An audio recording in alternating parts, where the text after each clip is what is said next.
आज हम बात करने वाले हैं गार्प की। गार्प का बेसिक मतलब है ग्रोथ एट रीजनेबल प्राइस। ये स्ट्रैटेजी बनाई किसने है? पीटर लिंच ने। ठीक है। ये बेसिकली जब फेमस हुई, जब वो एक फंड के लिए काम कर रहे थे 1977 से 1990 तक, जहां उन्होंने एनुअल जो रेट क्रैक किया था वो 29.2% एनुअल बेसिस पे था, जो कि बहुत बड़ी बात है जब आप फंड लेवल पे काम कर रहे हो, क्योंकि यहाँ पे बहुत सारी रिस्ट्रिक्शंस भी होती हैं। You can not just by something कि मैं इसको बहुत ज़्यादा ज़्यादा खरीदता हूँ, इसको बहुत ज़्यादा कम खरीद लेता हूँ। उसमें बहुत सारी रिस्ट्रिक्शन है। While doing that manage to generate such a great result. अब देखो, द कोर फिलॉसफी जो है ना इसकी, वो बहुत ज़्यादा सिंपल है। ठीक है। अब दो तरीके के इन्वेस्टर्स होते हैं मेजरली, अगर उनको इन्वेस्टिंग आती है तो। देखो, फर्स्ट है ग्रोथ इन्वेस्टर्स, जो भागते हैं बहुत ज़्यादा ग्रोथ के पीछे कि हाँ प्रॉफिट ग्रोथ ज़बरदस्त होनी चाहिए, हमें कोई मतलब नहीं है क्या प्राइस चल रहा है, उसका तेज़ी होनी चाहिए बहुत ज़्यादा। जोमाटो हो गया जिसका मतलब प्रॉफिट बहुत तेज़ हर साल डबल हो रहा है, इस टाइप की। या और कोई भी बहुत सारी अच्छी कंपनीज हो सकती हैं, जैसे TCS जो उसके प्राइम टाइम में थी। ऐसी कंपनीज जो उसमें बहुत ज़्यादा ग्रोथ है, वो वहाँ पे वैल्यूएशन नहीं देखते, सिर्फ ग्रोथ देखते हैं। तो पहले होता है ग्रोथ इन्वेस्टर्स। सेकंड हो सकते हैं वैल्यू इन्वेस्टर्स, जिनको ग्रोथ से कोई मतलब नहीं है। उनको ये है कि आज जिस भाव पे ये स्टॉक चल रहा है ना, ये इतने के लायक नहीं है, ये इससे ज़्यादा के लायक है। मानो एक स्टॉक की वैल्यू होनी चाहिए उनके अनुसार सब मिला वगैरह के 150 रुपये, और वो आज 100 रुपये पे चल रहा है, तो वो उस हिसाब से उसको खरीदेंगे। ग्रोथ इन्वेस्टर्स को फ्यूचर ग्रोथ चाहिए, वैल्यू इन्वेस्टर्स को आज की शांति चाहिए कि हाँ यार आज ये सस्ता चल रहा है। दोनों ही करते हैं। इनके बीच में जो आते हैं ना, वो आते हैं गार्प इन्वेस्टर्स। इन दोनों का मिश्रण है। अभी गार्प इन्वेस्टर एग्जैक्टली चाहते क्या है? उनको ग्रोथ भी चाहिए और उनको वैल्यूएशन भी चाहिए। दोनों कैसे होता है? इसी का एग्जैक्ट मतलब ये, ग्रोथ एट रीजनेबल प्राइस। हमें ग्रोथ तो चाहिए, चाहिए उनको ग्रोथ ही, पर थोड़ा भाव सस्ता हो। अगर वो पहले से ही महंगे में ले लेंगे और बाद में ग्रोथ आ भी गई तो उनका प्राइस इतना नहीं बढ़ेगा। तो ग्रोथ भी होनी चाहिए प्लस स्टॉक सस्ता भी होना चाहिए। अब हम जो वैल्यू इन्वेस्टिंग करते हैं उसके अंदर सिर्फ सस्ता देखते हैं, आज का देखते हैं, उसमें फ्यूचर नहीं देखते। इसके अंदर फ्यूचर भी देखेंगे।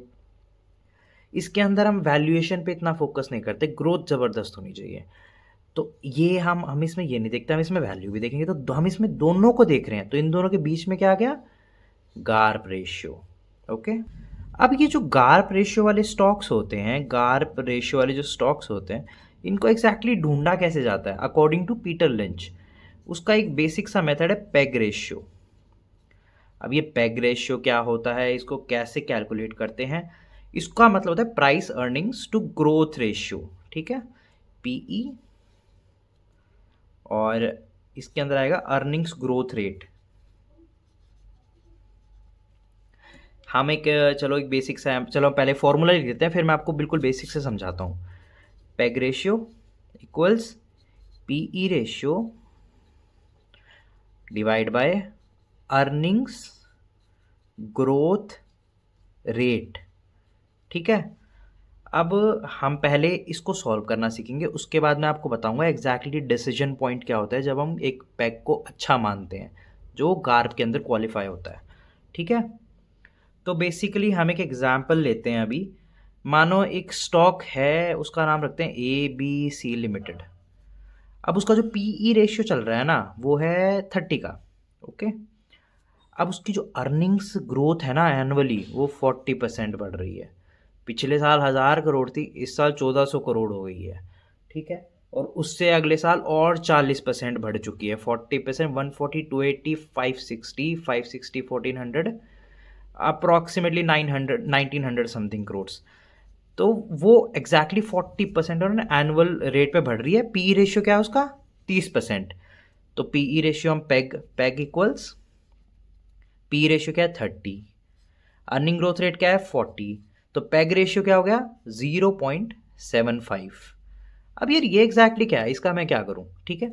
अब हम देखते हैं पीटर लिंच के अकॉर्डिंग गार्प की चेकलिस्ट क्या है। ठीक है।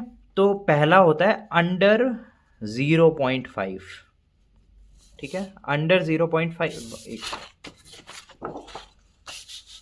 तो हम पहले देखते हैं अंडर 0.5। तो इसके अंदर क्या होगा, इसके अंदर माना जाता है कि स्टॉक डीपली अंडर वैल्यूड है गार्प के अकॉर्डिंग, ठीक है।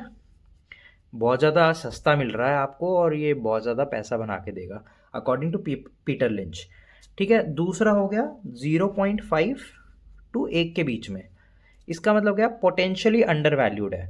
इसको भी हम अंडर वैल्यूड ही बोलेंगे, ठीक है। सस्ता ही मिल रहा है आपको। ये तो डीपली अंडर वैल्यूड, बहुत सस्ता मिल रहा है, ये अंडर वैल्यूड है, ठीक है। अब आएगा 1। 1 का मतलब हो गया फेयरली वैल्यूड है, कि मतलब ठीक है, आप ग्रोथ को कम भी नहीं आंक रहे हो, ज़्यादा भी नहीं आंक रहे हो, बिल्कुल ठीक है, फेयरली वैल्यूड है, ठीक है। इन कैटेगरीज में ज़्यादा पैसा बनेगा ऑब्वियसली, इसके अंदर सबसे ज़्यादा बनेगा अगर आप राइट होते हो, इसके अंदर उससे कम, इसके अंदर उससे कम, क्योंकि आप फेयरली वैल्यू कर रहे हो। तीसरा हो गया ओवर 1.5। अब आप इनके अंदर वैसे मैट्रिक कर सकते हो कि 1.4 1.3 तक ठीक है अगर ग्रोथ आपको दिख रही है, ठीक है। अब 1.5 में आ गया तो बेसिकली ये आप ओवर वैल्यूड है, वो ऑलरेडी फ्यूचर को प्राइस इन करके बैठा है स्टॉक। अब वो बाद में इतना परफॉर्म नहीं कर पाएगा चाहे उसके रिजल्ट्स अच्छे हैं, क्योंकि उसने पहले ही सब कुछ प्राइस इन कर लिया है। अब एग्जैक्टली ऐसे होता है ना इन चीज़ों के अंदर कि आपको अगर फंडामेंटल एनालिसिस अच्छे से नहीं आता है, तो अगर आप फिर गार्प के अंदर घुसोगे, कि आपको गार्प के अंदर सीधे घुस के फंडामेंटल एनालिसिस आपको आता नहीं है, तो प्रॉब्लम क्या आएगी इसके अंदर। से आपने ग्रोथ रेट देखा 2-4 साल से 2% था, 3% था, अचानक से 80% आ गया। आपने अब 80% के बेसिस पे उसका पीई और अर्निंग ग्रोथ रेट ले लिया, ठीक है। अब यहाँ पे आ जाएगा 80%, यहाँ पे मानो आ गया कि उसकी कंपनी के वैल्यूएशन के अकॉर्डिंग वन टाइम गेन हो गया, जो भी हो गया, ठीक है। अब वो कोई भी आ जाता है, 40 आ जाता है, 50 आ जाता है, या 20 आ जाता है, 10 आ जाता है, जो भी आएगा, आप जो भी पैग कैलकुलेट करोगे ना, और उसके बेट पे अगर आप सोचोगे हाँ यार मैंने तो गार्प स्ट्रैटेजी यूज़ करी है, आप मोस्ट लाइकली रॉन्ग हो जाओगे, क्योंकि आपके पास एग्जैक्ट नंबर्स हैं ही नहीं।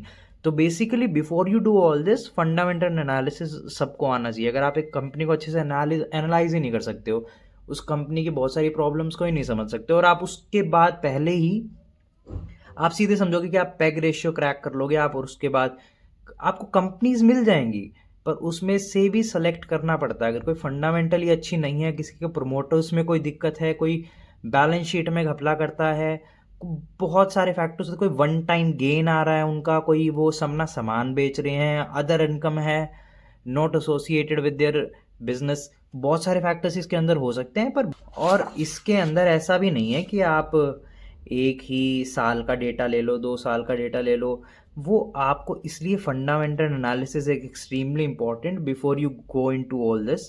देर should be like a 3 to 5 year consistency of growth like 40%, then आप फ्यूचर का थोड़ा आइडिया लगा सकते हैं कि हाँ यार ये ग्रोथ कंसिस्टेंटली आ सकती है। 1 साल के बेसिस पे, 2 साल के बेसिस पे, it's extremely hard for you to evaluate कि ये सिचुएशन आ ही जाएगी कि वो 40% पे ही ग्रो करेगा।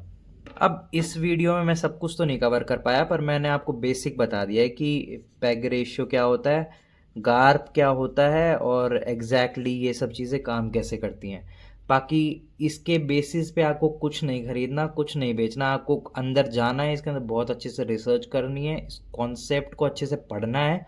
मेरा पर्पस सिर्फ ये कॉन्सेप्ट पढ़ाना था, बाकी इम्प्लीमेंटेशन करवाने से रिलेटेड इसके अंदर कुछ भी नहीं था, ये आपको खुद करना पड़ेगा। एंड आप जो भी इसके अंदर अपने रेशियोज़ वगैरह बनाते हो, प्लीज़ स्क्रीनर यूज़ करना, और उससे आपके स्टॉक्स ढूंढना, और उसके बाद एनालिसिस वगैरह, फंडामेंटल एनालिसिस, वो सब आपका काम है।